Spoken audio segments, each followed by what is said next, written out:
जी का खालसा वाहिगुरु जी की फतेह। गुरबाणी दा फरमान है, बाबा देखे ध्यान तर जलती सब पृथ्वी दिस आई। वो केड़ी अग है जड़ी सारी संसार नू लगी हुई है। फिर इस संसार नू अग लाई किने ते ए अग दे भांबड़ मचदे किवें हन, किस चीज नाल? इस अग दा वासा किथे है ते इस दे मुकाबले जिहड़ा ठंडा नाम है उस दा वासा किथे है। इन्हां विचारां ते आधारित गुरबाणी विचार लेख नंबर 38 आतिश दुनिया खुनक नाम खुदाया कल ताती ठांडा हर नाम भाग पहला। ये मायकी संसार पंज तत्तां हवा पानी अग्नि धरती अते आकाश दे मिलगोबे तो रचिया गया है। इन्हां पंज तत्तां विचों अग्नि एक कुदरती तत्त है। ये अग्नि कई किस्म दी मन्नी गई है। एक तां बाहरली अग है जो सानू नजर आउंदी है, दिसणहार है ते महसूस भी होंदी है, जिस तरह के लकड़ा कोयले बिजली गैस तेल आदि दी अगां। ये असी अपनी मर्जी नाल जला जा बुझा सकते हां इस अग नू। दूसरा है शरीरक अग। ये हर शरीर दे अंदर अदृष्ट रूप विच रव रही भरपूर है अते साडी जीवन अग्नि कहलाउंदी है। इसे जठर अग्नि नाल मां दे पेट विच बच्चे दी पालना होंदी है ते जद जीव दी मौत हो जाती है तां उस दे शरीर नू ठंडा हो गया कहा जाता है। तीसरी अग्नि है तत् अग्नि। जिस तरह के सूरज दी गर्मी, धरती विचली गर्मी, आसमानी बिजली, बंबा दी तत् अग्नि आदि। सूरज दी गर्मी साडे मादे जीवन दा आधार है, पर होर कई तत्तां दी अग्नि अत्यंत हानिकारक है। चौथा है मानसिक अग, जो साडे ख्यालां दे भावक जोश तो उत्पन्न होंदी है। ये गुज्जी अग है, दिसदी नहीं। गुज्जी पाए जलै संसारा भगत न व्यापै माया। ये मानसिक अग दिसदी नहीं, गुज्जी है, भेद वाली है, सर्वव्यापी है, ऊंच नीच समानी है, रव रही भरपूर है, सर्व वेला प्रवृत्त है। ये अग्नि सारे संसार नू लगी हुई है, सानू भी लगी हुई है। इस दे नतीजे बड़े भयानक हन। इस दे भांबड़ां विच असीं तड़फदे हां, अत दुखी होंदे हां, हाय बू करदे हां, हाल दुआई मचाउंदे हां, शिकायतां करदे हां, रोसे गिले करदे हां, नरक भोगदे हां। पर फिर भी इस भयानक अगन सोग सागर विचों निकलण दा या इस तो बचण दा कोई ख्याल ही नहीं। ना कोई फिक्र है, ना उद्यम है, ना ही वियोंत है। ये बड़ी अचंभे वाली गल है कि सारियां जूनां दा सिरताज अते सियाणा अफलातून इंसान ही और सारियां जीवां नालों इस गुज्जी मानसिक अग विच वध सड़ बल रहा है अते बेअंत आराम अते ऐश दियां सहूलतां माणदा होया भी सब तो ज्यादा दुखी हो रहा है। इसलिए ऐसी सरबग गुज्जी अग अते उसदे भयानक नतीजिਆਂ ਨੂੰ ਸਮਝਣ ਬੁੱਝਣ ਪਹਿਚਾਨਣ ਦੀ ਅਤ ਲੋੜ ਹੈ। ਗੁਰਬਾਣੀ ਦੀ ਰੋਸ਼ਨੀ ਵਿੱਚ ਇਸ ਅਤ ਜ਼ਰੂਰੀ ਅਤੇ ਦੀਰਘ ਵਿਸ਼ੇ ਨੂੰ ਖੋਜਣ ਅਤੇ ਸਮਝਣ ਦਾ ਇਸ ਲੇਖ ਵਿੱਚ ਉਦਮ ਕੀਤਾ ਜਾਂਦਾ ਹੈ। ਇਸ ਕਾਇਨਾਤ ਵਿੱਚ ਦੋ ਭਿੰਨ-ਭਿੰਨ ਮੰਡਲ ਹਨ। ਇੱਕ ਆਤਮਿਕ ਮੰਡਲ ਹੈ जिस विच दैवी गुण जिहा के इलाही प्रकाश, सच, शब्द, हुक्म, नाम, प्यार, प्रेम, स्वैपना, निर्मलता, दैवी भावनावां, आत्म रंग, महासुख, सदा सुख, शांति अते ठंड दा प्रवेश अते प्रगटावा है। दूसरा ये मायकी मानसिक मंडल है जिस विच अज्ञानता दा हनेरा है, अहंकार दा परम है, नीवियां रुचियां हन, इत्थे काम दी हनेरी है, लोभ दी लहर है, मोह दी ममता है। इस मायकी मानसिक मंडल विच मैं मेरी दी पकड़ है, खुदगर्जी, ईर्खा, द्वैत, साड़ा, कुलझना, शांति, दुख, कलेश दा बोलबाला अते वर्त वर्तारा है। सो गुरबाणी विच जिसनू अग किया गया है वो मायकी मंडल दे असुरी अवगुणां दे लाए होए भांबड़ हन। ध्यान देना जी, गुरबाणी विच जिहड़ी अग दा जिक्र है वो इस मायकी मंडल दे जिहड़े असुरी अवगुण हन उन्हां दे लाए होए भांबड़ हन। सो असी अपने मन अंदर आपे अग दा भांबड़ मचा के आपे ही सड़ी बली जांदे हां। गुरबाणी में साडी इस तरसयोग हालत नूं इउं दर्शाया है, जियड़ा अगन बराबर तपै पीतर वगै काती, प्रणवत नानक हुक्म पछाणै सुख होवै दिन राती। अंतर अगन बाहर तन स्वा गल पाथर कैसे तरे अथा। जय पावक सुरनर है जारे राम उदुक जन जलत उबारे। शरीर जलों गुण बाहरा जो गुर कार न कमाए। जगत जलंदा डिठ में हों मैं दूजे पाए। क्यों सिमरी सिवरिया नहीं जाए तपै हियाओ जियड़ा बिल्लाए। जियो तपत है बारो बार तप तप खपै बहुत बेकार। जै तन बाणी विसर जाए जो पक्का रोगी विल्लाए।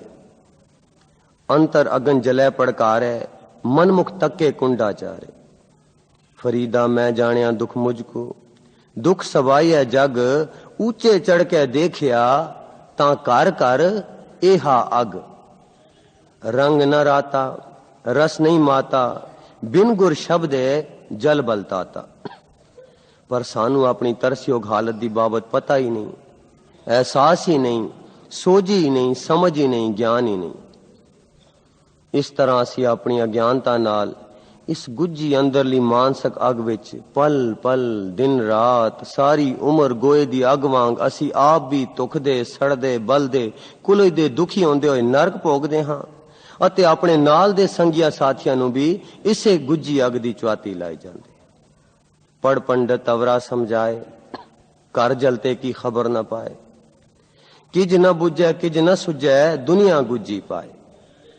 ਆਸਾ ਮਨਸਾ ਮੋਹਣੀ ਤਾਮਸ ਤਿਸਨਾ ਸ਼ਾਂਤ ਨਾ ਆਵੇ। ਬਲਦੀ ਅੰਦਰ ਤੇਲ ਪਾਏ ਕਿਉਂ ਮਨ ਮੂਰਖ ਅਗ ਬੁਝਾਵੇ। ਚਿਤਵਣੀਆਂ ਲਖ ਰਾਤ ਦੇ ਤਰਾਸ ਨਾ ਤ੍ਰਿਸ਼ਨਾ ਅਗਨ ਬੁਝਾਏ। सोयना रूपा अगला माणक मोती अंग हंडाए। पाट पटंबर पहन के चोआ चंदन में महकाए। हाथी कोड़े पाखरे महल बगीचे सुफल फलाए। सुंदर नारी सेज सुख माया मोह तो लपटाए। बल्दी अंदर तेल ज्यों आसा मनसा दुख व्याए। गुर पूरे विण जमपुर जाए। हैरानी वाली गल तां यह है कि साडा मनूर होया मन ये मनण नूं ਤਿਆਰ ही नहीं कि साडे अंदर भी कोई गुज्जी अग दी चंगियाड़ी है जो हिरदे अंदर सदी भी तुखदी अते पखदी रहंदी है। उतों तां असीं बड़े बीबे सुशील अते भले भलेरे बने फिरदे हां, पर साडे तुर अंदर मन दियां डुंगियाइयां विच मानसक अग दियां कई भाअ दियां गुज्जियां नीवियां रुचियां दे अंशियां मलीन भावनावां जिहा कि ईरखा द्वैत साड़ा कुलजना काम क्रोध लोभ मोह हंकार आदि गोए दी अग वांग अंदरे अंदर गुज्जे तौर ते धुखदियां रहिंदियां हन। ज्यों ज्यों असीं इन्हां मलीन भावनावां नूं मुड़ मुड़ याद करदे हां त्यों त्यों इन्हां दी अग भखदी जांदी है अते सहजे सहजे ज्वालामुखी वांग जबरदस्त पांबड़ बन के फुरदा है जिस दे लावे नाल अत्यंत तबाही हुंदी है। सो जद कदे इन्हां गुजियां भावक चंगियाड़ियां नूं बाहरली उकसाहट दी हवा मिल लगदी है तां ਇਹ ਚੰਗਿਆੜੀਆਂ ਮੱਗ ਕੇ ਭਾਂਬੜ ਬਣ ਜਾਂਦੀਆਂ ਹਨ ਜਿਸ ਨਾਲ ਸਾਡਾ ਮਨ ਤਨ ਸੜ ਜਾਂਦਾ ਹੈ। ਹਾਂਜੀ, ਸਾਡੇ ਅੰਦਰ ਹੀ ਈਰਖਾ द्वैत ਸਾੜਾ ਕਾਮ ਕ੍ਰੋਧ ਕੁਲਜਨਾ ਲੋਭ ਮੋਹ ਹੰਕਾਰ ਦੀਆਂ ਇਹਨਾਂ ਵਾਸ਼ਨਾਵਾਂ ਦੀ ਅੰਸ਼ ਮੌਜੂਦ ਹੈ। ਸੋ ਜਦੋਂ ਵੀ ਬਾਹਰਲੀ ਉਕਸਾਹਟ ਲੱਗਦੀ ਹੈ ਇਹ ਮੱਗ ਕੇ ਭਾਂਬੜ ਬਣ ਜਾਂਦੀਆਂ ਹਨ ਤੇ ਸਾਡਾ ਤਨ ਮਨ ਇਹਨਾਂ ਨਾਲ ਸੜ ਜਾਂਦਾ ਹੈ। इस तरह आपू लाए हुए भांबड़ दियां लाटां नाल असीं एक दूजे नूं साड़ी जांदे हां। जद असीं इस तरह सड़ बल के निडाल अते बेबस हो जांदे हां तद ही मनदे हां कि साडे अंदर सणकपड़ी अग लग गई है। पर ये ढीठ मन छेती ही सब कुछ भुल जांदा है अते फिर आपू मचाए हुए भांबड़ विचों बाकी मगदे अंगियारे इकट्ठे करके अपनी ही मानसिक सुआह विच दब के साम रखदा है। इस तरह असी आप ही अपना अमोलक जीवन तबाह कर रहे हैं। दूजे लफ्जां विच असी सारियां ने रल मिल के समुचे संसार ते समुचे तौर ते सारे संसार नूं ये अत हानिकारक दुखदाई गुज्जी मानसक अग लाई हुई है। किसने लाई है? असी सारियां ने रल मिल के, जिस विच सारी लोकाई गुज्जे पाए सड़ बल रही है। इस गल दी पुष्टि गुरबाणी यूं कर दी है गुज्जी पाए जले संसारा भगत ना व्यापे माया। अगन कुटम सागर संसार परम मोह अज्ञान अंधार। माया अगन जले संसारे गुरमुख निवारे शब्द विचारे। पापी का कर अग्ने माहे, जलत रहे मिटवै कब नाहे। आतिश दुनिया खुनक नाम खुदाया। मनमुख बोले अंधले, तिसमें अग्नि का वास।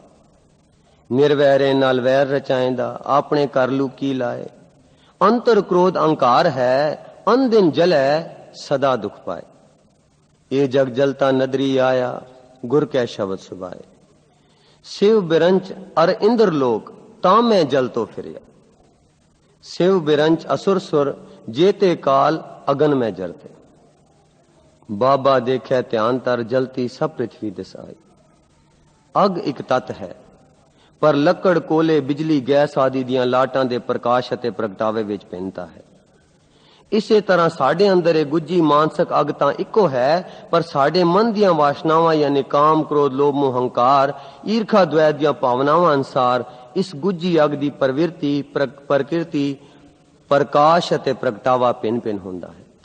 ਜਿਵੇਂ ਅਗ ਤਾਂ ਇੱਕੋ ਜਿਹੀ ਹੁੰਦੀ ਹੈ, ਲੱਕੜ ਹੋਰ ਤਰ੍ਹਾਂ ਨਾਲ ਜਲਦੀ ਹੈ, ਬਿਜਲੀ ਵਿੱਚ ਹੋਰ ਤਰ੍ਹਾਂ ਦਾ ਪ੍ਰਗਟਾਵਾ ਹੁੰਦਾ ਸਕਦਾ, ਗੈਸ ਨਾਲ ਹੋਰ ਤਰ੍ਹਾਂ ਦਾ। ਇਸੇ ਤਰ੍ਹਾਂ ਸਾਡੇ ਸਾਰਿਆਂ ਦੇ ਅੰਦਰ ਇੱਕੋ ਹੀ ਮਾਨਸਿਕ ਗੁੱਜੀ ਅਗ ਹੈ, ਪਰ ਸਾਡੇ ਅੰਦਰ ਜਿਹੋ ਜਿਹੀ ਵਾਸ਼ਨਾਵਾਂ ਹਨ ਉਸ ਅਨੁਸਾਰ ਹੀ ਇਸ ਅਗ ਦਾ ਪ੍ਰਗਟਾਵਾ ਹੁੰਦਾ ਹੈ। ਯਾਦ ਰੱਖਣ ਵਾਲੀ ਜ਼ਰੂਰੀ ਗੱਲ ਇਹ ਹੈ ਕਿ ਜਿਸ ਤਰ੍ਹਾਂ ਚਾਨਣ ਵਿੱਚ ਹਨੇਰੇ ਦੀ ਅਣਹੋਂਦ ਹੈ ਅਤੇ ਚੰਦ ਦੇ ਠੰਡੇ ਪ੍ਰਕਾਸ਼ ਵਿੱਚ ਗਰਮੀ ਨਹੀਂ ਹੋ ਸਕਦੀ, ਉਸੇ ਤਰ੍ਹਾਂ ਆਤਮਿਕ ਮੰਡਲ ਦੇ ਠੰਡੇ ਪ੍ਰਕਾਸ਼ ਵਿੱਚ ਮਾਨਸਿਕ ਅਗ ਦਾ ਸੇਕ ਨਹੀਂ ਹੋ ਸਕਦਾ। ਇਹ ਮਾਨਸਿਕ ਅਗ ਸਿਰਫ ਮਾਇਕੀ ਮੰਡਲ ਦੇ ਦਾਇਰੇ ਤਾਈਂ ਸੀਮਤ ਹੈ।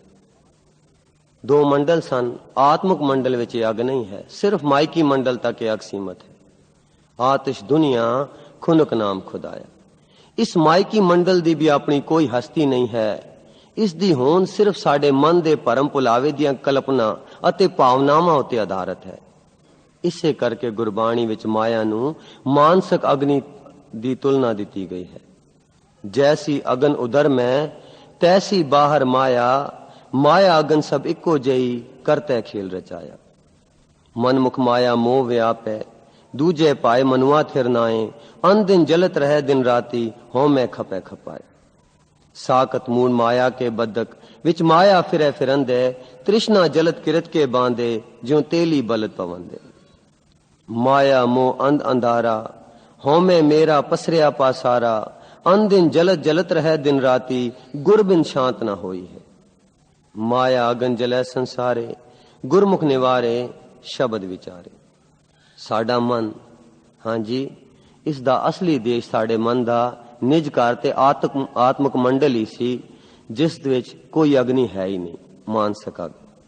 पर साडा मन इस मायकी परम भुलावे विच अपने अंतर आत्मे दे अपने असली निज घर अथवा स्थिर मंडल विचों निकल के नीवियां वासनावां दे अधीन होमे दे जबरदस्त मायकी वावरोले विच फसिया होया है। इस तरह साडा सारा जीवन होमे दे तुरे उदाले दिन रात अन्ने वाह बेतहाशा घुमदा रहंदा है। ये सब कुछ साडे मन दे भरम दा ही नतीजा है, जिस करके सारे संसार विच होमे मैं मेरी दा ही बोलबाला अते वर्तारा है। हर एक जीव दी होमे अथवा मैं मेरी दी अड अड हस्ती होण कारण एक दूजे नाल टकराउंदे रहंदे हन, जिस विचों खुदगर्जी, खोआ खाई, ठगी ठोरी, काला बाजारी, तस्करी, चोरी, यारी, ईर्खा, द्वैत, किरना, साड़ा, वैर विरोध, झगड़े, लड़ाइयां, जुल्म आदि दियां लाटां निकलदियां हन, जिस नाल जीव अड अड अते समुचे तौर ते सारा संसार जल बल सड़ रहा है। होमे जलते जल मुए, परम आए दूजे पाए। जगत जलंदा डिठ में, होमे दूजे पाए। होमे जलिया मनो विसारे, जमपुर वज्जे खड़क करारे। मनमुख मूड जलत हंकारी, होमे विच दुख पाई। काम क्रोध डुबे अभिमानी, होमे विच जल जाई। उठी गिलान जगत विच, होमे अंदर जले लुकाई। अकाल पुरख दी होंद एक है। जद असी अकाल पुरख दी हस्ती नूं भुल जांदे हां तां साडे मन उते परम दा हनेरा या पड़दा पै जांदा है, तां सानू अपनी अडरी हस्ती प्रतीत होंदी है। इसे परम भुलावे विच ही सानू होर अनेकां अड अड हस्तियां महसूस होण लग पैंदियां हन, जो साडी अपनी अडरी हस्ती तो वखरियां ते ओपरियां लगदियां हन। परम भुलावे कारण एक होंदियां होइयां भी सानू हर कोई अलग अलग नजर आउंदा है। इस तरह ਅਸੀਂ ਇੱਕ ਤੋਂ ਅਨੇਕਾਂ ਹਸਤੀਆਂ ਬਣੇ ਫਿਰਦੇ ਹਾਂ। ਇਹਨਾਂ ਅਡਰੀਆਂ ਹਸਤੀਆਂ ਦੇ ਪਰਮ ਭੁਲੇਖੇ ਨੂੰ ਹੀ ਗੁਰਬਾਣੀ ਵਿੱਚ ਦੂਜਾ ਭਾਵ ਕਿਹਾ ਗਿਆ ਹੈ। ਇਸ ਦੂਜੇ ਭਾਵ ਦਾ ਮੁੱਢਲਾ ਕਾਰਨ ਸਾਡੀ ਆਪਣੀ ਹਉਮੈ ਦੀ ਮੈਂ ਮੇਰੀ ਹੀ ਹੈ। ਇਸ ਲਈ ਜੋ ਔਗਣ ਹਉਮੈ ਤੋਂ ਉਪਜਦੇ ਹਨ ਉਹ ਔਗਣ ਜਿਹਾ ਕਿ ਈਰਖਾ, ਦ્વੈਤ, ਵੈਰ, ਵਿਰੋਧ ਆਦਿ ਦੂਜੇ ਭਾਵ ਵਿੱਚ ਵੀ ਪ੍ਰਵਿਰਤ ਹਨ। ਸੋ ਸਾਡੀ ਅੰਦਰਲੀ ਗੁੱਜੀ ਮਾਇਕੀ ਅਗ ਦੀ ਪ੍ਰਕਿਰਤੀ ਵਿੱਚ ਹਉਮੈ ਦੇ ਨਾਲ ਨਾਲ ਦੂਜੇ ਭਾਵ ਦੀ ਭਾਵਨਾ ਵੀ ਪ੍ਰਵਿਰਤ ਹੈ। ਹਾਂਜੀ, ਸਾਡੀ ਅੰਦਰਲੀ ਜਿਹੜੀ ਗੁੱਜੀ ਮਾਇਕੀ ਅਗ ਹੈ ਇਸ ਦੀ ਪ੍ਰਕਿਰਤੀ ਵਿੱਚ ਹਉਮੈ ਦੇ ਨਾਲ ਨਾਲ ਦੂਜੇ ਭਾਵ ਦੀ ਵੀ ਭਾਵਨਾ ਪ੍ਰਵਿਰਤ ਹੈ। ਹਉਮੈ ਅਤੇ ਦੂਜਾ ਭਾਵ ਇੱਕੋ ਮਾਨਸਿਕ ਭਰਮ ਦੇ ਦੋ ਪੱਖ ਹਨ ਅਥਵਾ ਇੱਕੋ ਸਿੱਕੇ ਦੇ ਦੋ ਪਾਸੇ ਹਨ। ਗੁਰਬਾਣੀ ਵਿੱਚ ਇਸ ਦੂਜੇ ਭਾਵ ਦੀ ਬਾਬਤ ਬਹੁਤ ਸੋਹਣਾ ਚਾਨਣਾ ਪਾਇਆ ਹੋਇਆ ਹੈ। ਇੱਥੇ ਅਗ ਦੇ ਸਿਲਸਿਲੇ ਵਿੱਚ ਗੁਰਬਾਣੀ ਦੀਆਂ ਕੁਝ ਪੰਕਤੀਆਂ ਦਿੱਤੀਆਂ ਜਾਂਦੀਆਂ ਹਨ। ਹਉਮੈ ਜਲਤੇ ਜਲ ਮੂਏ, ਭਰਮ ਆਏ ਦੂਜੇ ਪਾਏ। ਜਗਤ ਜਲੰਦਾ ਡਿਠ ਮੈਂ ਹਉਮੈ ਦੂਜੇ ਪਾਏ। ਮਨ ਮੁਖ ਮਾਇਆ ਮੋਹ ਵਿਆਪੈ, ਦੂਜੇ ਪਾਏ ਮਨੁਆ ਥਿਰਨਾਏ। ਗੁਰ ਕਾ ਸ਼ਬਦ ਵਿਸਾਰਿਆ, ਦੂਜੇ ਪਾਏ ਰਚਨ। ਤਿਸ਼ਨਾ ਭੁਖ ਨਾ ਉਤਰੈ, ਅੰਦਿਨ ਜਲਤ ਫਿਰਨ। ਇਹ ਮਨ ਜਲਿਆ ਦੂਜੇ ਦੋਏ। ਪਿੱਛੇ ਅਸੀਂ ਪੜਿਆ ਕਿ ਕਾਮ, ਕ੍ਰੋਧ, ਲੋਭ, ਮੋਹ, ਹੰਕਾਰ ਇਹਨਾਂ ਦੀਆਂ ਵਾਸ਼ਨਾਵਾਂ ਸਾਡੇ ਅੰਦਰ ਮੌਜੂਦ ਹਨ। ਕਦੀ ਕੋਈ ਵਾਸ਼ਨਾ ਸਾਡੇ ਅੰਦਰ ਉਪਜਦੀ ਇਸ ਅਗ ਨੂੰ ਵਧਾਉਂਦੀ ਹੈ, ਕਦੀ ਕੋਈ ਵਾਸ਼ਨਾ। ਪਰ ਇਹਨਾਂ ਸਾਰਿਆਂ ਵਿੱਚੋਂ ਤ੍ਰਿਸ਼ਨਾ ਸਾਡੇ ਨਾਲ ਸਦੀਵੀ ਰਹਿੰਦੀ ਹੈ। ਬਾਕੀ ਵਾਸ਼ਨਾਵਾਂ ਤਾਂ ਕਦੀ ਕਦਾਈ ਹੁੰਦੀਆਂ ਹਨ, ਤ੍ਰਿਸ਼ਨਾ ਸਦੀਵੀ ਰਹਿੰਦੀ ਹੈ। ਸੋ ਇਸ ਕਰਕੇ ਹੁਣ ਤ੍ਰਿਸ਼ਨਾ ਦੀ ਬਾਬਤ ਕੁਝ ਵਿਚਾਰਾਂ। ਪੰਜ ਮਾਨਸਿਕ ਵਾਸ਼ਨਾਵਾਂ ਕਾਮ, ਕ੍ਰੋਧ, ਲੋਭ, ਮੋਹ ਅਤੇ ਹੰਕਾਰ ਵਿੱਚੋਂ ਤ੍ਰਿਸ਼ਨਾ ਆਮ ਰਵ ਰਹੀ ਭਰਪੂਰ ਹੈ ਅਤੇ ਇਹ ਸਦੀਵੀ ਸਾਡੇ ਨਾਲ ਪ੍ਰੇਤ ਵਾਂਗ ਚਿੰਬੜੀ ਰਹਿੰਦੀ ਹੈ। ਅਗ ਦੇ ਭਾਂਬੜ ਵਿੱਚ ਜਿਵੇਂ ਜਿਉਂ-ਜਿਉਂ ਹੋਰ ਲੱਕੜਾਂ ਪਾਈ ਜਾਈਏ ਤਿਉਂ-ਤਿਉਂ ਇਹ ਅਗਨੀ ਦਾ ਭਾਂਬੜ ਵੱਧਦਾ ਜਾਂਦਾ ਹੈ। ਇਸੇ ਤਰ੍ਹਾਂ ਜਿਉਂ-ਜਿਉਂ ਅਸੀਂ ਆਪਣੀਆਂ ਅੰਦਰਲੀਆਂ ਮਾਨਸਿਕ ਖੁਆਇਸ਼ਾਂ, ਲੋੜਾਂ, ਰੀਝਾਂ, ਐਸ਼, ਫੈਸ਼ਨ, ਸਵਾਦ, ਵਾਸ਼ਨਾਵਾਂ, ਅਮਲ, ਆਦਤਾਂ ਦੀ ਪੂਰਤੀ ਕਰੀ ਜਾਂਦੇ ਹਾਂ ਤਿਉਂ-ਤਿਉਂ ਇਹਨਾਂ ਤ੍ਰਿਸ਼ਨਾਵਾਂ ਦੀ ਅਗ ਵੀ ਵੱਧਦੀ ਜਾਂਦੀ ਹੈ। ਧਿਆਨ ਦੇਣਾ ਜੀ, ਅਗ ਦਾ ਭਾਂਬੜ ਮਚ ਰਿਹਾ ਹੋਵੇ, ਉਸ ਵਿੱਚ ਜਿਉਂ ਅਸੀਂ ਲੱਕੜਾਂ ਪਾਉਂਦੇ ਹਾਂ ਭਾਂਬੜ ਨੇ ਬੁਝਣਾ ਕਿੱਥੇ, ਉਹ ਤੇ ਹੋਰ ਵਧੇਗਾ। ਇਸੇ ਤਰ੍ਹਾਂ ਜਦੋਂ ਸਾਡੇ ਅੰਦਰ ਕੋਈ ਸਵਾਦ ਦੀ ਖੁਆਇਸ਼, ਕੋਈ ਰੀਝ, ਕੋਈ ਆਦਤ ਹੁੰਦੀ ਹੈ ਫੈਸ਼ਨ ਦੀ, ਉਸ ਦੀ ਰੀਝ ਅਸੀਂ ਜਦੋਂ ਪੂਰੀ ਕਰ ਦਿੰਦੇ ਹਾਂ ਇਸ ਨਾਲ ਸਾਡੀ ਤ੍ਰਿਸ਼ਨਾ ਬੁਝਦੀ ਨਹੀਂ ਬਲਕਿ ਹੋਰ ਮਗਦੀ ਹੈ, ਵੱਧਦੀ ਹੈ। ਸੋ ਆਖਿਰ ਅਸੀਂ ਇਹਨਾਂ ਵਾਸ਼ਨਾਵਾਂ, ਆਪਣੀਆਂ ਰੀਝਾਂ ਤੇ ਖੁਆਇਸ਼ਾਂ ਦੇ ਗੁਲਾਮ ਬਣ ਜਾਂਦੇ ਹਾਂ। ਆਸਾ ਮਨਸਾ ਮੋਹਣੀ ਤਾਮੁਸ਼ ਤ੍ਰਿਸ਼ਨਾ ਸ਼ਾਂਤ ਨਾ ਆਵੇ, ਬਲਦੀ ਅੰਦਰ ਤੇਲ ਪਾਏ ਕਿਉਂ ਮਨ ਮੂਰਖ ਅੱਗ ਬੁਝਾਵੇ। ਸਾਰੀ ਉਮਰ ਅਸੀਂ ਇਹਨਾਂ ਲੋੜਾਂ ਜਾਂ ਤ੍ਰਿਸ਼ਨਾ ਦੀ ਪੂਰਤੀ ਲਈ ਸਿਰ ਤੋੜ ਉਦਮ ਕਰਦੇ ਹਾਂ ਪਰ ਫਿਰ ਵੀ ਤ੍ਰਿਸ਼ਨਾ ਦੀ ਅੱਗ ਨਹੀਂ ਬੁਝਦੀ। ਜੇ ਇੱਕ ਖੁਆਇਸ਼ ਪੂਰੀ ਹੁੰਦੀ ਹੈ ਤਾਂ ਚਾਰ ਹੋਰ ਖੜੀਆਂ ਹੋ ਜਾਂਦੀਆਂ ਹਨ। ਮਿਸਾਲ ਦੇ ਤੌਰ ਤੇ ਜੇ ਸਾਡੇ ਅੰਦਰ ਖੁਆਇਸ਼ ਹੋਵੇ ਕਿ ਸਾਡਾ ਆਪਣਾ ਘਰ ਹੋਵੇ, ਜੇ ਆਪਣੇ ਘਰ ਦੀ ਰੀਝ ਪੂਰੀ ਹੋਈ ਤਾਂ ਫਿਰ ਉਸ ਨੂੰ ਸਜਾਵਣ, ਫਬਾਵਣ, ਫਿਰ ਵਧੀਆ ਫਰਨੀਚਰ, ਵਧੀਆ ਪਰਦੇ, ਫਿਰ ਬਿਜਲੀ ਦੇ ਜੰਤਰ, ਰਸੋਈ ਦਾ ਸਮਾਨ, ਬੇਲ ਬੂਟੇ, ਪੇਂਟਿੰਗ ਆਦਿ ਦੀਆਂ ਹੋਰ ਅਨੇਕਾਂ ਰੀਝਾਂ ਤੇ ਲੋੜਾਂ ਉਪਜ ਪੈਂਦੀਆਂ ਹਨ ਜਿਨ੍ਹਾਂ ਦੀ ਕੋਈ ਸੀਮਾ ਨਹੀਂ ਹੈ। ਤੇ ਇਹਨਾਂ ਦੀ ਪੂਰਤੀ ਲਈ ਜਦ ਮਾਇਆ ਪੂਰੀ ਨਹੀਂ ਹੁੰਦੀ ਤਾਂ ਹਰ ਜਾਇਜ਼ ਨਾਜਾਇਜ਼ ਤਰੀਕੇ, ਰਿਸ਼ਵਤ, ਚੋਰੀ, ਕਾਲਾ ਬਾਜ਼ਾਰੀ, ਮਿਲਾਵਟ, ਤਸਕਰੀ, ਡਾਕੇ ਆਦਿ ਕਰਨੇ ਪੈਂਦੇ ਹਨ। ਇਸ ਜ਼ਮਾਨੇ ਵਿੱਚ ਤਾਂ ਸਾਡੀਆਂ ਲੋੜਾਂ, ਖੁਆਇਸ਼ਾਂ, ਰੀਝਾਂ, ਫੈਸ਼ਨ, ਡਿਜ਼ਾਈਨ ਇਤਨੇ ਪ੍ਰਫੁੱਲਤ ਹੋ ਗਏ ਹਨ ਕਿ ਇਹਨਾਂ ਦੀ ਪੂਰਤੀ ਲਈ ਸਾਡੀ ਸਾਰੀ ਮਾਇਆ, ਸਾਰਾ ਵਕਤ, ਧਿਆਨ, ਸਾਡੀ ਸਿਆਣਪ ਤੇ ਸਾਡੀ ਸਾਰੀ ਤਾਕਤ ਖਰਚ ਹੋ ਰਹੀ ਹੈ। ਪਰ ਫਿਰ ਵੀ ਕੋਈ ਨਾ ਕੋਈ ਕਸਰ ਜਾਂ ਕਮੀ ਰਹਿ ਹੀ ਜਾਂਦੀ ਹੈ ਕਿਉਂਕਿ ਇਹਨਾਂ ਖੁਆਇਸ਼ਾਂ ਜਾਂ ਰੀਝਾਂ ਦਾ ਕੋਈ ਅੰਤ ਹੀ ਨਹੀਂ। ਇਸ ਤਰ੍ਹਾਂ ਆਪਣੀਆਂ ਖੁਆਇਸ਼ਾਂ ਦੀ ਪੂਰਤੀ ਦੁਆਰਾ ਆਪਣੀ ਤ੍ਰਿਸ਼ਨਾ ਦੇ ਭਾਂਬੜ ਵਿੱਚ ਆਪ ਹੀ ਹੋਰ ਲੱਕੜਾਂ ਪਾ ਕੇ ਆਪਣੀ ਮਾਨਸਿਕ ਅਗ ਨੂੰ ਹੋਰ ਤੇਜ਼ ਕਰੀ ਜਾਂਦੇ ਹਾਂ। ਹਾਂਜੀ, ਆਪਣੀ ਖੁਆਇਸ਼ਾਂ ਨੂੰ ਪੂਰੀ ਕਰਨ ਨਾਲ ਇਸ ਮਾਨਸਿਕ ਅਗ ਵਿੱਚ ਹੋਰ ਲੱਕੜਾਂ ਪਾਉਂਦੇ ਹਾਂ। ਇੱਥੇ ਹੀ ਬਸ ਨਹੀਂ, ਇਸੇ ਤ੍ਰਿਸ਼ਨਾ ਦੀ ਅਗ ਨਾਲ ਅਸੀਂ ਆਪਣੇ ਮਨ ਨੂੰ ਹੋਰ ਸਾੜ ਬਾਲ ਭੁੰਨ ਕੇ ਮੈਲਾ, ਕਾਲਾ, ਮਟਰੋੜ, ਮਨੂਰ ਕਰੀ ਜਾਂਦੇ ਹਾਂ। ਇਸ ਤਰ੍ਹਾਂ ਅਸੀਂ ਦਿਨ ਰਾਤ ਤ੍ਰਿਸ਼ਨਾ ਅਗਨ ਸਾਗਰ ਵਿੱਚ ਸੜਦੇ ਬਲਦੇ ਹੋਏ ਗੁਰਬਾਣੀ ਦੇ ਇਲਾਹੀ ਉਪਦੇਸ਼ਾਂ ਅਤੇ ਆਤਮਿਕ ਭਾਵਨਾਵਾਂ ਤੋਂ ਦੁਰੇਡੇ, ਬੇਪਰਵਾਹ, ਬੇਸਿਦਕੇ, ਬੇਮੁਖ, ਮਨਮੁਖ ਹੁੰਦੇ ਜਾਂਦੇ ਹਾਂ। ਇਸ ਤ੍ਰਿਸ਼ਨਾ ਦੇ ਅਧੀਨ ਹੀ ਸਾਡੇ ਅੰਦਰ ਨੀਵੇਂ ਖਿਆਲ ਉਪਜਦੇ ਹਨ। ਤ੍ਰਿਸ਼ਨਾ ਦੇ ਕਾਰਨ ਹੀ ਨੀਵੀਆਂ ਰੁਚੀਆਂ ਬਣਦੇ ਹਨ, ਨੀਵੀਆਂ ਵਿਉਂਤਾਂ ਕੱਢਦੇ ਹਾਂ, ਭੈੜੇ ਕਰਮ ਕਰਦੇ ਹਾਂ, ਲੁੱਟ ਖਸੁੱਟ ਕਰਦੇ ਹਾਂ, ਚੋਰੀ ਯਾਰੀ ਕਰਦੇ ਹਾਂ, ਵੈਰ ਵਿਰੋਧ ਮਚਾਉਂਦੇ ਹਾਂ, ਤ੍ਰਿਸ਼ਨਾ ਦੇ ਅਧੀਨ ਹੀ ਲੜਾਈਆਂ ਝਗੜੇ ਸਹੇੜਦੇ ਹਾਂ, ਪਾਪ ਕਮਾਉਂਦੇ ਹਾਂ, ਜ਼ੁਲਮ ਕਰਦੇ ਹਾਂ। ਹਾਂਜੀ, ਤ੍ਰਿਸ਼ਨਾ ਦੇ ਕਾਰਨ ਹੀ ਅਸੀਂ ਆਪਣੀਆਂ ਭੈੜੀਆਂ ਆਦਤਾਂ ਪਾਉਂਦੇ ਹਾਂ, ਨੀਵੇਂ ਆਚਰਣ ਬਣਦੇ ਹਨ, ਮੰਦੇ ਭਾਗ ਬਣਦੇ ਹਨ, ਜਮਾਂ ਦੇ ਵਸ ਪੈਂਦੇ ਹਾਂ, ਨਰਕ ਦੇ ਭਾਗੀ ਬਣਦੇ ਹਾਂ। ਪਰ ਫਿਰ ਵੀ ਸਾਨੂੰ ਤ੍ਰਿਸ਼ਨਾ ਦੀ ਅੱਗ ਤੋਂ ਬਚਣ ਦਾ ਜਾਂ ਇਸ ਨੂੰ ਘਟਾਉਣ ਦਾ ਕਦੇ ਖਿਆਲ ਹੀ ਨਹੀਂ ਆਉਂਦਾ। ਉਦੋਂ ਤਾਂ ਕੀ ਕਰਨਾ ਸੀ। ਗੁਰਬਾਣੀ ਸਾਨੂੰ ਇਸ ਭਿਆਨਕ ਤ੍ਰਿਸ਼ਨਾ ਦੀ ਅਗਨੀ ਦੀ ਬਾਬਤ ਇਉਂ ਤਾੜਨਾ ਕਰਦੀ ਹੈ। ਤ੍ਰਿਸ਼ਨਾ ਅਗਨ ਜਲੈ ਸੰਸਾਰਾ, ਜਲ ਜਲ ਖਪੈ ਬਹੁਤ ਵੇਕਾਰਾ। ਅਗਿਆਨ ਤ੍ਰਿਸ਼ਨਾ ਇਸ ਤਨੈ ਜਲਾਏ, ਤਿਸ ਦੀ ਬੁਝੈ ਜੇ ਗੁਰ ਸ਼ਬਦ ਕਮਾਏ। ਦੁਬਦਾ ਮਨ ਮੁਖ ਰੋਗ ਵਿਆਪੈ, ਤ੍ਰਿਸ਼ਨਾ ਜਲੇ ਅਧਕਾਈ। ਮਰ ਮਰ ਜਮੈ ਠੌਰ ਨ ਪਾਵੈ, ਬਿਰਥਾ ਜਨਮ ਗਵਾਈ। ਚਾਰ ਨਦੀਆਂ ਅਗਨੀ ਤਨ ਚਾਰੇ, ਤ੍ਰਿਸ਼ਨਾ ਜਲਤ ਜਲੇ ਅਹੰਕਾਰੇ। ਬਿਨ ਨਾਵੈ ਸੁਕਾ ਸੰਸਾਰ, ਅਗਨ ਤ੍ਰਿਸ਼ਨਾ ਜਲੈ ਵਾਰੋ वार। महा अपाग अपाग हैं जिनके, तिन साधु तूर न पीजै। तिना तृष्णा जलत जलत नहीं बूझै, दंड धर्म राय का दीजै। अंदर तृष्णा अग है, मन मुख भुख न जाए। मोह कुटम सब कूड़ रहा लपटाए। गुरबाणी विच इस मानसिक अग तृष्णा दी अग्नि नूं बुझाउण दे साधन इउं दस्से गए हैं। गुर ते शांत उपजै, जिन तृष्णा अगन बुझाए। तृष्णा दादी जल मुई, जल जल करे पुकार। सतगुर शीतल जे मिलै, फिर जले न दूजी वार। सतगुर दाता सेविए, शब्द वसै मन आए। मन तन शीतल शांत होए, तृष्णा अगन बुझाए। तृष्णा अगन प्रभ आप बुझाई, नानक उदरै प्रभ शरणाई। सो मानसिक अग्नि दियां कई किस्मां दियां चंगियाड़ियां गोहे दी गुज्जी अग वांग कई जन्मां तो, हुण तो नहीं, कई जन्मां तो चंगियाड़ियां जीव दे अंतशकरण अंदर गुज्जी शक्ल विच दबियां होईयां हन। ते जद कदे किसी चंगियाड़ी नूं बाहरली उकसाहट दी हवा लगदी है तां इह सुलगदी अग मग जांदी है अते भांबड़ बन जांदी है।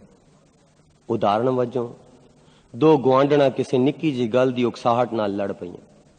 एक दूजे नूं ताणे मेणे देंदियां गाल गलोटी हुंदियां उन्हां विच क्रोध दे भांबड़ मच गए अते उन्हां नूं सणकपड़ी अग लग गई। उन्हां दोनां दे शरीर क्रोध दीयां भट्ठियां बन गईयां अते ओह खुद क्रोध दा ही रूप बन गईयां। उस वेले डाकिया एक जनानी लई चिट्ठी लैके आया। जद पता लगा कि चिट्ठी उसदे परदेसी पुत्र दी है तां मां ममता नाल उसदा अंदरला क्रोध दा भांबड़ फौरन बुझ गया अते ज्यों-ज्यों चिट्ठी सुणदी गई त्यों-त्यों उसदा तन मन मां प्यार नाल उछल के शीतल कोमल चाव खेड़े विच आ गया। इस तरह वो क्रोध वाले डरावने बिगड़ रूप तो बदल के मां प्यार दे कोमल सोहणे स्वैपना दी मूर्ति बन गई। सो इन्हां दोहां हालतां क्रोध दे भांबड़ अते प्यार स्वैपना विच जमीन आसमान दा फर्क है अते ये दोनों हालतां आपस विच मुतजाद अते उल्ट हन। इन्हां दोहां मुतजाद हालतां दे प्रगटावे दा खेतर साडा मुतजाद मन है। ध्यान देना जी, जनानी दे अंदर एक क्रोध दी अंश मौजूद सी, इस अग दी अंश। ज्यों ही किसी उकसाहट नाल गुआंढण नाल लड़ पई तां इह क्रोध दा भांबड़ मच पिया ते दोनां नूं गाली गलोटे होंदियां उन्हां दे दोनां दे शरीर क्रोध दी भट्ठी बन गए। पर ज्यों ही डाकिया उसदे पुत्र दी चिट्ठी लैके आया तां उसदा मन चिट्ठी नाल परसिया, वो क्रोध दा भांबड़ ठंडा पै गया, प्यार उपज पिया। सो इस उदाहरण तो स्पष्ट है कि साडे अंदर ही एक पासे आतिश दुनिया अगन सोक सागर है अते दूजे पासे खुनक नाम खुदाया ठांडा हर नाम है। अंदरों ही क्रोध उपजया, अंदरों ही प्यार उपजया। सो आतिश दुनिया भी साडे अंदर ही है ते खुनक नाम खुदाया भी साडे अंदर है। इन्हां दोहां हालतां दा निर्णय ते चुनौती असी आप ही करनी है कि असी केड़े पासे अपने मन दा रुख ले जाना है अते उस दी प्राप्ति लई फिर समझण जानण बुझण विचारण अते उद्यम घालना करन दी बहुत लोड़ है। पहले तां निर्णय करना है कि साडे अंदर ही दोनों चीज़ां ने, आतिश दुनिया वल जाना है कि नाम वल। ते जदों निर्णय कर लिया फिर उस लई घालना दी भी बहुत ज्यादा जरूरत है। इसे मानसिक अग्नि यागन शोक सागर दी जड़ साडी हौमे दा परम पुलावा है। ये हौमे दा परम इलाही प्रकाश दी अणहोंद या ज्ञानता दे हनेर विच उगदा है। दूजे लफ्जां विच जद असी अकाल पुरख नूं भुल जांदे हां अते उस दे प्रकाश तो ओले हो जांदे हां तां असी हौमे दे परम भुलेखियां विच ਵਸਦੇ ਅਤੇ ਵਿਚਰਦੇ ਹਾਂ। ਜਿਸ ਤਰ੍ਹਾਂ ਹਨੇਰੇ ਵਿੱਚ ਹੀ ਹਰ ਕਿਸਮ ਦੀਆਂ ਆਫਤਾਂ ਜਾਂ ਕੀੜੇ ਮਕੌੜੇ ਮੱਛਰ ਠੂਏ ਸੱਪ ਆਦਿ ਉਪਜਦੇ ਅਤੇ ਪਲਦੇ ਹਨ, ਇਸੇ ਤਰ੍ਹਾਂ ਸਾਡੇ ਮਨ ਦੇ ਭਰਮ ਭੁਲਾਵੇ ਦੇ ਹਨੇਰ ਵਿੱਚ ਹੀ ਸਾਰੀਆਂ ਮਾਨਸਿਕ ਬਲਾਵਾਂ ਅਥਵਾ ਵਾਸ਼ਨਾਵਾਂ ਕਾਮ ਕ੍ਰੋਧ ਲੋਭ ਮੋਹ ਹੰਕਾਰ ਅਤੇ ਇਹਨਾਂ ਦੀ ਅਠੀਲੀ ਫੌਜ ਈਰਖਾ ਦ્વੈਤ ਸਾੜਾ ਨਫ਼ਰਤ ਅਸ਼ਾਂਤੀ ਖੁਦਗਰਜ਼ੀ ਕਲ ਕਲੇਸ਼ ਆਦਿ ਦਾ ਬੋਲਬਾਲਾ ਤੇ ਵਰਤ ਵਰਤਾਰਾ ਹੁੰਦਾ ਹੈ, ਜਿਨ੍ਹਾਂ ਦੇ ਸੇਕ ਨਾਲ ਸਾਰੀ ਦੁਨੀਆ ਮਾਨਸਿਕ ਅਗਨੀ ਵਿੱਚ ਸੜ ਬਲ ਕੇ ਦੁਖੀ ਹੋ ਰਹੀ ਹੈ। ਗੁੱਜੀ ਪਾਏ ਜਲੇ ਸੰਸਾਰਾ ਭਗਤ ਨਾ ਵਿਆਪੈ ਮਾਇਆ, ਜਗਤ ਜਲਨ ਦਾ ਡਿਠ ਮੈਂ ਹੋਂ ਮੈਂ ਦੂਜੈ ਪਾਏ, ਬਾਬਾ ਦੇਖੈ ਧਿਆਨ ਤਰ ਜਲਤੀ ਸਭ ਪ੍ਰਿਥਵੀ ਤੇ ਸਾਈ। ਗੁਰਬਾਣੀ ਵਿੱਚ ਰੱਬ ਨੂੰ ਵਿਸਰਨ ਜਾਂ ਭੁੱਲਣ ਦੇ ਇਹ ਨਤੀਜੇ ਦੱਸੇ ਹਨ। ਜਿਨੀ ਨਾਮ ਵਿਸਾਰਿਆ ਦੂਜੇ ਕਾਰੇ ਲਗ, ਦੁਬਦਾ ਲਾਗੇ ਪਚਮੂਏ ਅੰਤਰ ਤ੍ਰਿਸ਼ਨਾ ਅਗ। ਗੁਰ ਕਾ ਸ਼ਬਦ ਵਿਸਾਰਿਆ ਦੂਜੇ ਪਾਏ ਰਚਨ, ਤ੍ਰਿਸ਼ਨਾ ਭੁੱਖ ਨਾ ਉਤਰੈ ਅਨ ਦਿਨ ਜਲਤ ਫਿਰਨ। ਹੋਂ ਮੈਂ ਜਲਿਆ ਮਨੋਂ ਵਿਸਾਰੈ ਜੰਪੁਰ ਵੱਜੈ ਖੜਕ ਕਰਾਰ। ਜਿਸ ਨੂੰ ਬਿਸਰੈ ਪੁਰਖ ਵਿਦਾਤਾ ਜਲਤਾ ਫਿਰੈ ਰਹਿ ਨਿਤਾਤਾ। ਚਲੇ ਨਾਮ ਵਿਸਾਰ ਤਾਵਣ ਤਤਿਆ, ਬਲਦੀ ਅੰਦਰ ਤੇਲ ਦੁਬਦਾ ਕੱਤਿਆ।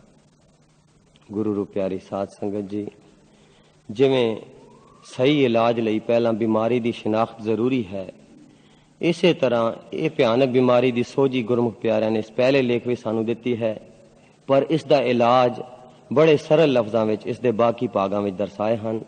ਵਿਸ਼ਾ ਹੈ ਆਤਿਸ਼ ਦੁਨੀਆ ਖੁਨਕ ਨਾਮ ਖੁਦਾਇਆ। ਪਹਿਲਾ ਭਾਗ ਆਪ ਜੀ ਦੇ ਸਾਹਮਣੇ ਪੜਿਆ ਗਿਆ ਸੀ। ਜਿਸ ਨੂੰ ਇਹ ਲਿਖਤਾਂ ਚਾਹੀਦੀਆਂ ਹੋਣ ਉਹ ਗੁਰਬਾਣੀ ਦੇ ਸਟਾਲ ਤੋਂ ਪ੍ਰਾਪਤ ਕਰ ਸਕਦੇ ਹਨ। ਇਹ ਸਾਰੀਆਂ ਲਿਖਤਾਂ ਗੁਰਬਾਣੀ ਅਨੁਸਾਰ ਗੁਰਮੁਖ ਪਿਆਰਿਆਂ ਨੇ ਆਪ ਜੀਵਨ ਜੀ ਕੇ ਆਪਣੇ ਅਨੁਭਵ ਵਿੱਚੋਂ ਲਿਖੀਆਂ ਹਨ, ਗੁਰਬਾਣੀ ਦੇ ਆਧਾਰ ਤੇ ਲਿਖੀਆਂ ਹਨ, ਸਾਨੂੰ ਗੁਰੂ ਗ੍ਰੰਥ ਸਾਹਿਬ ਜੀ ਮਹਾਰਾਜ ਨਾਲ ਜੋੜਦੀਆਂ ਹਨ। ਵਿਸ਼ੇ ਹੋਰ ਵੀ ਅਲੱਗ ਹਨ, ਸਿਮਰਨ ਸੇਵਾ ਸੰਗਤ। ਸੋ ਲੋੜ ਅਨੁਸਾਰ ਆਪ ਲਿਖਤਾਂ ਲੈ ਕੇ ਆਪਣੇ ਜੀਵਨ ਨੂੰ ਸੇਧ ਦੇ ਕੇ ਸਤਿਗੁਰ ਦੀਆਂ ਖੁਸ਼ੀਆਂ ਪ੍ਰਾਪਤ ਕਰ ਸਕਦੇ ਹੋ। ਵਾਹਿਗੁਰੂ ਜੀ ਕਾ ਖਾਲਸਾ ਵਾਹਿਗੁਰੂ ਜੀ ਕੀ ਫਤਿਹ। ਜੀ ਕਾ ਖਾਲਸਾ ਵਾਹਿਗੁਰੂ ਜੀ ਕੀ ਫਤਿਹ। ਗੁਰਬਾਣੀ